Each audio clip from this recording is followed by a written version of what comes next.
Ինչ անել, երբ երեխան պառկում է աստիճանին կամ գետնին, հրաժարվում շարժվել, ինչպես վարվել, երբ խփում է ուսուցչին, կծում կողքին գտնվողին կամ քաշում նրա մազերը։ Ճգնաժամային պահերին մեկ ճիշտ որոշումը կարող է ապահովել ինչպես երեխայի, այնպես էլ շրջապատի անվտանգությունը։ Վարքային դժվարություններ ունեցող երեխաների խնդրով երրորդյա քննարկումը Գյումրիում կազմակերպել է Հայկական Կարիտասը, նպաստել Հայաստանում բոլորի համար ներառական եւ համապատասխան որակյալ կրթության կայացմանը ծրագրով, պետական կառույցների հետ գործակցությամբ, հանրապետական եւ տարածքային մանկավարժահոգեբանական կենտրոնների մասնագետների ակտիվ ներգրավմամբ։ Անձնական օգնականները երբեմն փախվում են իրավիճակների, որտեղ որ պետք է երեխայի վարքային դրսևորումներին լուծում տալ, պաշտպանելու երեխային, հենց սովորողի օգնականին եւ նաեւ ինչու ոչ շրջապատի երեխաներին եւ մարդկանց, ուստի նախաձեռնվեց այս դասընթացը, որը որ ամբողջությամբ գործնական դասընթաց է,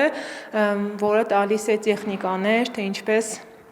վարվել անցանկալի վարքագծի դրսևորման տարբեր ճգնաժամային իրավիճակներում։ Սեմինարը վարում է Վրաստանից հրավիրված փորձագետը, որը մասնակիցներին ներկայացնում է այս խնդրի վերաբերյալ միջազգային մոտեցումներն ու գործնական մեթոդները, որոնք կարող են տեղայնացվել նաև մեր կրթական միջավայրում։ Դպրոցի ուսուցիչները, սովորողի օգնականները, հատուկ մանկավարժները պետք է միշտ պատրաստ լինեն ճգնաժամային իրավիճակներին։ Դրանց կառավարումը մենք հաճախ նմանեցնում ենք հրշեջների աշխատանքին։ Մեր նպատակն է նախ կանխել հրդեհի առաջացումը, ապա ունենալ մեթոդներ, որոնցով կարող ենք կարգավորել իրավիճակը։ Կարևոր շեշտադրումներից մեկը կանխարգելիչ մեթոդների ճիշտ կիրառումն է, որպեսզի միջամտությունը լինի ոչ միայն արդյունավետ, այլև անվտանգ։ Մասնագետների աշխատանքի ընթացքում ի հայտ եկած խնդիրներն էլ հենց ձևավորել են քննարկում սեմինարի բովանդակությունը։ Փորձառությունը մեզ հուշեց, որ պետք է ավելի շեշտադրենք եւ որակական հմտություններ զարգացնենք անձնական օգնականների մոտ եւ դասընթացներ կազմակերպենք իրենց իսկ կարիքներից ելնելով եւ այս տարի մենք շատ հաճախ հանդիպեցինք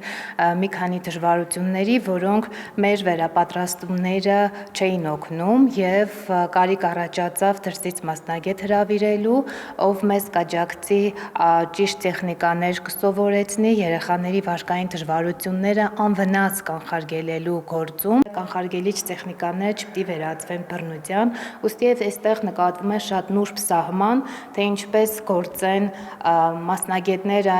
ովքեր մոտ են կանգնած ավելի երեխաներին, որ ոչ թե բռնություն գործադրեն, այլ կանխարգելեն ստեղծված վարքագիծը։ Վարքային դժվարություններ ունեցող երեխաների հետ աշխատանքում ճիշտ մեթոդների կիրառումը ներառական կրթության ամենազգայուն ուղղություններից է եւ միայն մասնագետների ջանքերի վերամիավորումը հնարավորություն կտա դպրոցներում ապահովել անվտանգ կրթական միջավայր, համոզված են կազմակերպիչները։